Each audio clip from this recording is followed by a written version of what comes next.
Hello, and welcome to today's episode of the Macrocast. I'm your host, Elon Mui, a managing director at Penta. Brendan Walsh of Markets Policy Partners is my co-host today. John Fagan is out. But we've got a ton to talk about still. The blockbuster jobs report, the latest drama in D.C., and of course, what it all means for the Fed and for the markets. So Brendan, you ready to do this? Yeah. All right.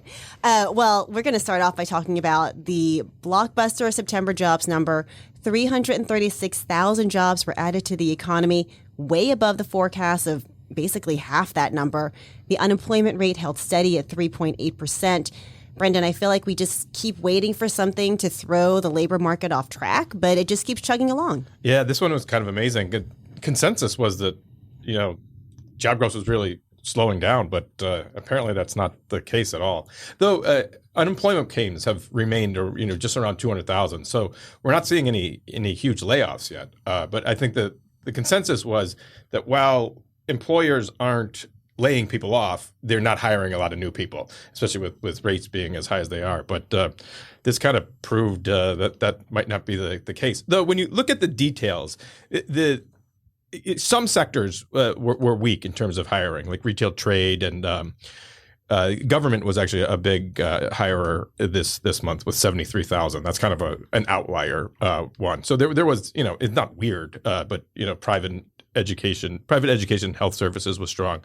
So there was some very high hiring in certain sectors, and other sectors were weak. But that doesn't really mattered. The job number was huge. Yeah, I saw leisure and hospitality is one of the biggest gainers in September, up by 96,000 jobs. Very encouraging to see that restaurant and bars up 61,000 jobs in September. So that sector is now back to its pre-pandemic employment level. So we're all eating and drinking. Right. And that mix also probably played a role. So the wage data came in a little less. So it was only up 0.2% on a month-to-month basis, which dropped it to 4.2% on a year-to-year basis. So that's good news, for the Fed, who's worried about a wage spiral. But part of that is what you do is you just add up what everyone earns and divide it by how many people. So in this month, more low-paying jobs were created than high-paying jobs. So that did play a role in lowering the overall wage, average hourly earnings. Yeah, that's super interesting because I feel like, I guess that's a little bit of a double-edged sword because in some ways this job market has been really good for people who work in the service sector, people at the lower end of the income spectrum, because wages in that group seem like they've been growing a little bit faster than for higher income earners. But if we're also seeing wage growth for that group increase, and we're seeing job growth for this group increase, that's good news, even though in the aggregate it means that the broader average hourly earnings measure is a little bit lower. Yeah. And also government, government's a good middle paying job, but it's not, the finance and financial activities was actually very weak this month. Only 3,000 people were hired. Yeah. And so you also mentioned this idea that where we were in the economy was that businesses weren't laying people off, but maybe they just weren't hiring or having open positions. So now we see that businesses are hiring, and we are seeing the big JOLTS number that came out this week as well that showed that there's lots of additional open positions. That one really surprised the market. And so this week we've had a huge move higher in treasury yields. So the markets are definitely reacting to the strong labor data. Yeah, it was the JOLTS number came in at 9.6 million job openings in the past month. That's up about 1 million from July, and the peak in the sort of post-pandemic era was about 12 million job openings in a month. This is down from the peak, but it's still a lot more than folks had been anticipating. And I just feel like, I don't feel like I go around, and this is, economics by walking around, right, which is always sort of dangerous. But I feel like when I'm walking around or driving around my neighborhood, I don't necessarily see as many we're hiring signs as I did before. Yeah. But when you are, shopping, when you're out at the restaurants or at the bars, you do feel like these workers, they're working hard and they're maybe overloaded, overtaxed, and businesses could use some more bodies. Yeah, I totally agree. And especially in the pandemic hit sectors. This data point here showed that they're able to kind of get back to maybe fully staffing. Yeah, the other factor that we could have come into play in the month of September, but we didn't see it in terms of when the survey data was done, is that we seem to have averted a lot of potential bad news for the labor market. The Hollywood labor strike ended at the end of September, so not really reflected in this month's jobs report, but will be showing up in the next month's jobs report. We averted a government shutdown, so that's also good news. There won't be all those workers who are on furlough in the next jobs report. So it seems like maybe even the outlook for October could be stronger than what and economists this just kind of dawned on me. So when you look at so we hired a lot in restaurants and things like that, but it's also in healthcare and government, and those are jobs that you can't really do remotely. So I think a lot of people were holding off going back to in-person jobs, but maybe the labor market is tight enough that you can't hold out anymore. Now you have to actually take a job and show up to work. Yeah, actually, Brendan, I'm going to tell you, you gave me a really good tip, not just about economics, but also about lunch. A couple of weeks ago, it was either during the Macrocast or maybe in our little chatter afterward. But the new food hall that opened up in downtown DC. Downtown DC is there's still a lot of sort of dark storefronts. Not everything has come back post pandemic. But this opening of the food hall might be a sign that that things are getting back to the way they used to be. Yeah. So I went. The day that I went, it was packed. Yeah. So that was also like a grand opening kind of thing. So there was definitely still room to grow. I'll put it that way within this establishment. But there were folks lined up to get churros. There were folks lined up to get their tacos. So it was kind of exciting to see that there's energy and excitement coming back. No, I agree, and it's in a part of town that there's a lot of government offices building, which they're still not fully back. So the fact that these restaurateurs felt confident enough to spend the money and open this thing back up is probably a good sign. Yeah, absolutely. And so the other factor here is that government workers are going to be on the job because we were able to avoid that government shutdown that we were so certain last episode was going to happen. But we were all proven wrong, primarily because I guess none of us expected that now former House Speaker Kevin McCarthy would lay himself on the line. Yeah, well, ironically, in the face of this strong jobs number, we averted a government shutdown because one man let himself get fired. very, very good point. So maybe next month it's going to be what, 335,000, right? 999 jobs. But yeah, no, I mean, I was completely stunned by how things developed and turned around so quickly. The good news is that the Fed and the rest of us will now have the economic data they need in order to make their decisions. The bad news is that the political turmoil is just going to continue to keep going. And at least initially, it seemed like markets reacted to Kevin McCarthy, not stepping down, but getting ousted and then saying he's not going to run again for speaker. And so now we're going to be in this protracted period of no legislation being able to move forward. So to the degree that folks were betting that there would not be able to be bipartisan consensus on much legislation over the next year, well, now you can't even bring the legislation to the floor to see if there's bipartisan consensus on it because the House is stuck. And we only, delayed things for 45 days. So mid-November, we're going to go back through this. So, we averted a government shutdown in the short term, but I'm not all that optimistic come mid. Maybe it doesn't have to be forever, but it feels like we're going to have to shut down for a little bit at least to get.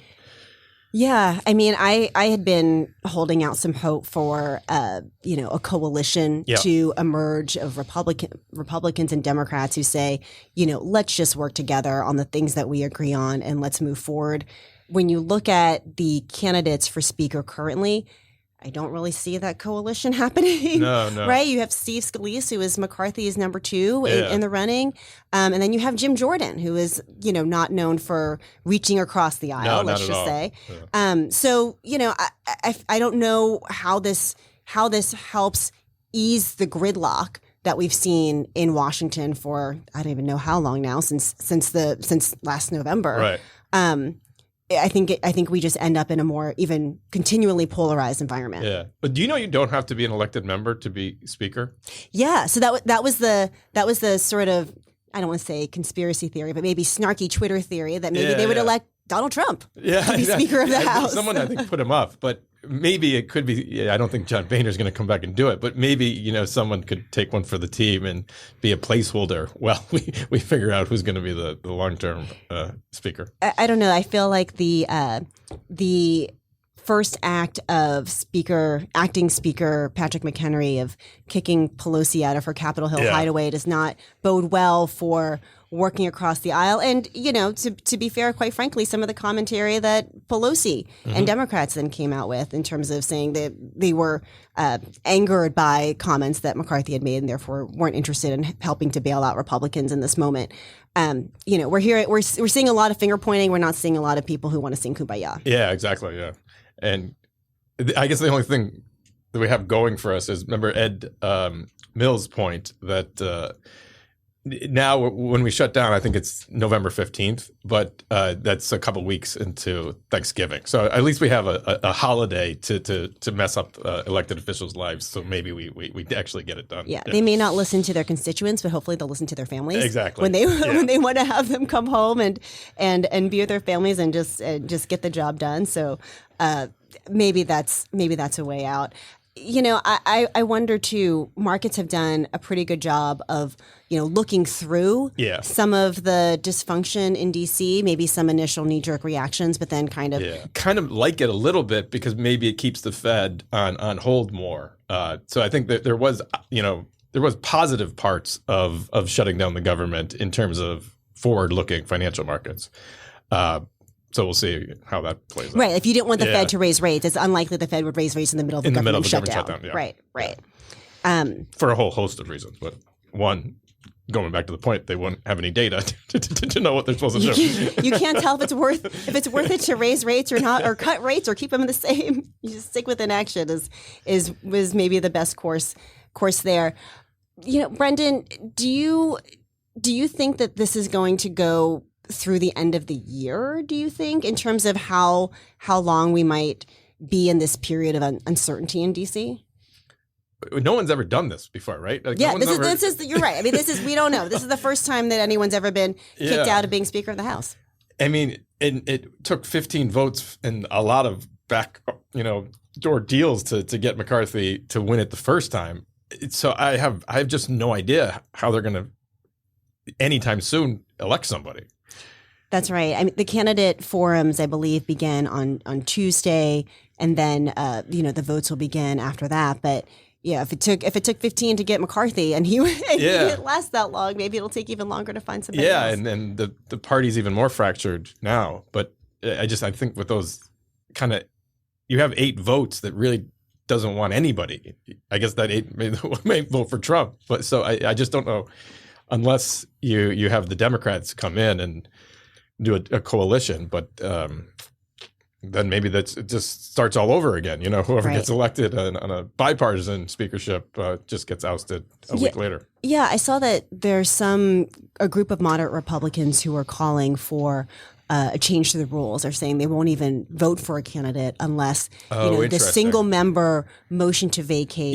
The party agrees to get rid of that because to your point, then you're just stuck in the same position. You can do it every time. Again. Exactly. And the majority is so small that you just need a few people, and they have those few people that are willing to do it. Yeah. I'm not sure of what the process would look like in order to change those rules when you don't currently have a speaker. Maybe there's some sort of guarantee that's put in, or even what a new threshold may be. I believe at one point back when McCarthy was negotiating this, it was like 5 members, and they took it down to 1 member to be able to file that motion. So there's a lot of different ways they can do it, but I think that there is some recognition that if you don't change the rules, then you're going to be stuck in this chokehold. Republicans are going to be stuck in this chokehold forever. Yeah. Or at least until 2024. No, without a doubt. Yeah. And we have some really important things we need to pass, especially the Ukraine aid. So it's not a great – sometimes government shutdowns are good, but we do actually have some important things that we need to address from a national security standpoint. Absolutely. And then, again, to fund the government eventually, right? Eventually, to temporary reprieve. We're going to take a temporary reprieve. This is a good time to take a break. Please stick with us because coming up next, we'll talk about the record run-up in Treasury yields, check in on the latest Fed speak, and scroll through the central bank's new Instagram account. Stay tuned. Penta is the world's first comprehensive stakeholder solutions firm. We are a one-stop shop for the intelligence and strategy leaders need to assess a company's reputation and make decisions that improve their positioning. As executives in the C-suite must account for a growing set of engaged stakeholders, all with distinct, fast-changing demands, Penta provides real-time intelligence and strategy solutions.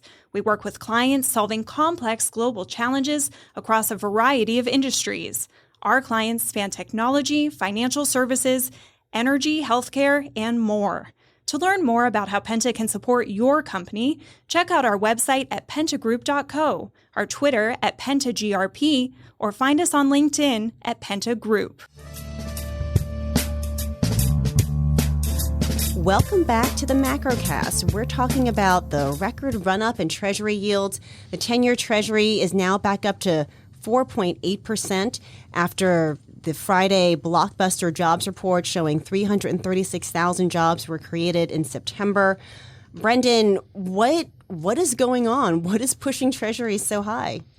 Yeah, it's just a complete repricing in the market. So, back in the spring, we were down around 3.5%. But more importantly, just in this week, we were at 4.3%. So the Treasury 10-year Treasury yield has gone up a 0.5%, 50 basis points in just a week, and it's very much the repricing of the strength in the labor market. There are also some technical reasons. Bank of Japan probably intervened and maybe sold some stuff and things like that, but a lot of it is just the markets repricing the Fed staying higher for longer, which ironically might keep the Fed from hiking because the market's already priced in a lot of these hikes. So, market's doing the work of the Fed. Yeah. So when you get moves this quickly, the financial system can break. So I think the Fed needs to be very, very cautious going forward here because moves this quickly. You've also had a lot of businesses that have run for the last 20 years and only known low rates. That's what happened with the banking crisis. It's just the treasurers didn't understand what was going on and had their books mismarked. And a lot of small businesses, even larger sized business, they fund themselves on the front end of the curve. Short you constantly have to refinance it. So there's a big risk with moves this quick and this high that something could break.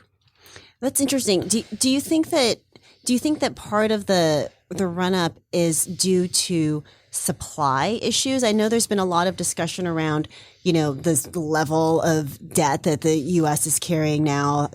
I think it was something like, a $1 trillion issuance in this quarter coming up. So is it just this issue of that there's so much more debt to buy, and that's part of what is driving yields up, or is there something else? I mean, is there the Fed factor that's really the primary? Yeah, so I don't think supply, not necessarily the move this week. That was much more economic data based. But the larger one, you're right. China's buying much less treasuries than they used to. That's been happening for a couple of years now, but that's a huge buyer that's not there. And then we have large deficits, but now, so they just put out the estimates for how much they're going to have to issue next year, and they're going to have to issue, even though we're not spending a huge much more, but just because our debt costs are so much higher, we're going to have to issue basically 25% more treasuries in 2024 fiscal year than 2023, simply because we have to pay more interest costs. Is this a circular problem, though? Is this becoming a vicious cycle? No, we have to issue more debt because the debt's more expensive, which then makes the debt more expensive, which means you have to issue more. It can be dangerous, yeah. So, and also the Fed might have to rethink also they've been doing quantitative tightening. So they're reducing the size of their balance sheet, which is treasuries and mortgage-backed securities. They might have to rethink that and kind of start buying treasuries again if the market keeps if rates keep jumping higher. So. You've pointed out a couple of times, Brendan, that I'm going to take this back to the sort of DC funding fight for a second, that the amount of money they're fighting over in terms of the overall budget is quite small. Discretionary spending is only like 25% of the total budget. There was the latest estimates on the amount of money that the government is spending on interest payments alone. 10% of the budget just goes to net interest payments. The estimate from the Center on Budget and Policy Priorities is $663 billion for fiscal 2023. And that's about $150 billion less than we spend on national defense. Yeah. So our interest payments are starting to creep up to the size of our national defense payments, which is kind of crazy. Yeah. And just think about it. A 10-year treasury used to be, below 1% for a long time. And now it's almost 5%. So you're paying like 5 times more interest than you previously did. So we were lucky for a lot of that. Rates being so low allowed us to issue more debt and for the Capitol Hill to spend more than we probably should have.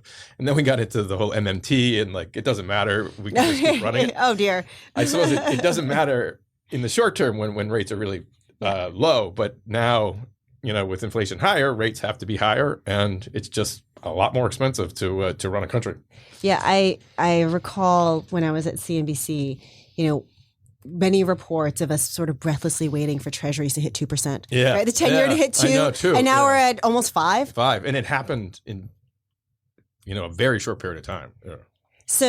So you're saying that the market is two things. One, the market is thinking maybe the Fed is going to sneak in at least one more rate hike before the end of the year. And at a minimum, it's starting to believe them that they're going to keep rates higher and there's no cuts coming in anytime soon. Yeah, that sounds like the more sort of fundamental philosophical change that the markets are now sort of coming around to, right? That the higher for longer is real and that longer may be longer than we thought. Because even the hawks very much are in consensus that they just want like one more hike. It's not like people are saying like we need 5 or 6 more hikes.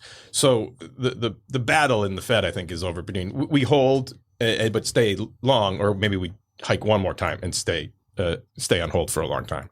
There's not a huge demand for a lot more hikes. So I think the market is now coming to the realization that they actually mean we're going to be on hold for a while. Yeah, and I think it's also helpful that when you look at some of the Fed speak, not just over the past week, but more broadly, there is some debate over whether or not they should have one more hike. Mary Daly saying they don't need to move anymore, San Francisco Fed president, while you see someone like Michelle Bowman or Loretta Mester, also noted hawks, saying, okay, maybe we need to do one more. There's disagreement necessarily, perhaps, on that finer point.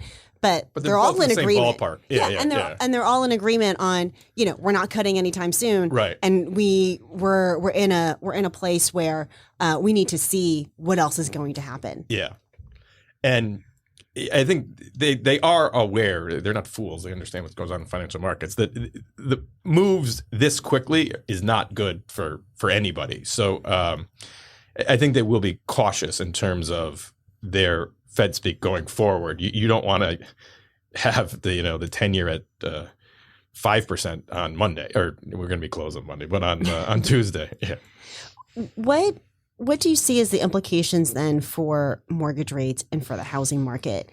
Because it does feel like the housing market is still that one place where we're waiting for consumers to really feel the effects of the rate hike campaign. So we got some commentary out of, I believe it was Redfin, that they're saying they're finally, the sellers can't wait out the buyers anymore. So price cuts are happening.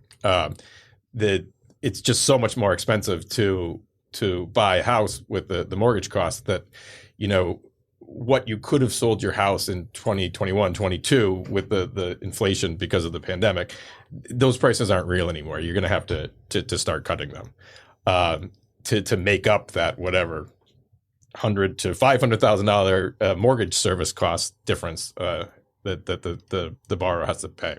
So it is starting to normalize, but there's still a huge amount of demand. The builders are still doing pretty well. We need more houses, So you see that sellers are starting to reset what their expectation is of what they can get for their home. Yeah. Their house has been sitting on the market long enough that they can't wait anymore. They're going to have to. They're cutting prices in order to find that price that they can sell it at. And maybe if we start seeing some more dynamism within the housing market, that unlocks more folks who can move. Exactly. More folks who can, right. Yeah. More folks who can take jobs in other places. I mean, there's a lot of different ripple effects that we could see from that. Without a doubt. What else is on your radar screen, Brendan, for the week coming up? Is there any major economic data that we should be looking for? So we get the inflation numbers next week, the producer price index, but more importantly, the consumer price index. So those are the two big ones. We got the biggest one today with the jobs number, and then the second one is the CPI, which had the last couple of months have been encouraging. It's kind of shown signs that we're going back to the normal levels of inflation that we experienced before the pandemic, and a lot of the supply chain disruptions are over, and even more. So Costco, reported earnings, and in their commentary, they said there's no more inflation. We're seeing deflation, and have started to cut some prices on goods. So that's a good sign. Yeah, I wonder where we're going to see gas prices sort of fit into that. Well, so interesting. This week we talk about the jobs data, but we've had a huge repricing in the oil market. The EIA put out a report that the demand was much less going forward than they had thought. So oil prices are now, they dropped like 10% on the week. Brent crude, which is the international price, it was at $95, $96, and now we're down to $83. So, and also that feeds into the price of gasoline. So that's been dropping fairly precipitously, but that usually works with a 2-week lag. So that might not show up in the next month. So prices in gas are gonna at the pump are gonna continue falling. Right, but that might not have happened quickly enough to show up in right, exactly. Yeah. So big drops are gonna start. Yeah. Oh no, yeah, it won't show. Though September had started to see a little moderation, but it's not gonna be a huge drop.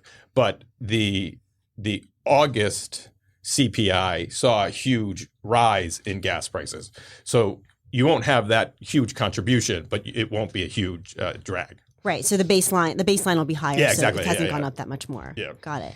Well, hopefully we'll start to feel it in the wallet, I know. even if we don't see it in the data. That's for sure. Well, certainly that's a lot to look out for, Brendan. So I don't know how much time you have, at night to scroll through your Instagram feed. If you happen to have come across the latest account to join, the Federal Reserve apparently is now on Instagram and Threads. So I don't. Maybe this is a motivation for Econ Twitter to finally move over to Threads in full force. But I thought that was an interesting way of the Fed trying to reach a new generation. Yeah, it's fascinating. I pulled it up here. Powell gives a little welcome to everybody. It's really fun. Hi, I'm Jay Powell. I'm the chair of the Federal Reserve, and I want you to know that the Federal Reserve is now on Instagram and Threads. Yeah, I love the visuals here, and that Powell is he's not wearing a tie when he talks on the reel. He's his hands are loose. I think it's being shot inside the Eccles building there. So. It's a way to explain to the world what the Fed does and explain to maybe a younger audience what the Fed is all about. I remember I went to a talk, oh gosh, I can't remember how many years ago it was now, but it was Alan Blinder who was giving a PowerPoint presentation, and he's quite cheeky. I was sort of surprised, and he had a slide in his presentation that just showed a picture of a forest, and he said, most people think the Federal Reserve is this. Yeah. And just a bunch of trees. They don't understand what the Fed does. No, of all the institutions that have, not just in the United States, but on the whole globe, central banks play an outsized role in what ends up happening to an individual's life. And it's one of the most, not just like misunderstood, but people just don't even know it exists and what it does. So it's great that they're reaching out, and hopefully more people can pay attention. Yeah, kudos to the Fed for their entree into Instagram. Nice Real Jay Powell, and we're excited to see what other videos they start posting on there. Yeah. That does it for us today. I'm Ilan Moy with Penta. My co-host is Brendan from Markets Policy Partners. We hope that you enjoyed our show, and remember that you can always listen, like, and subscribe to the Macrocast wherever you get your podcasts. Thanks for listening.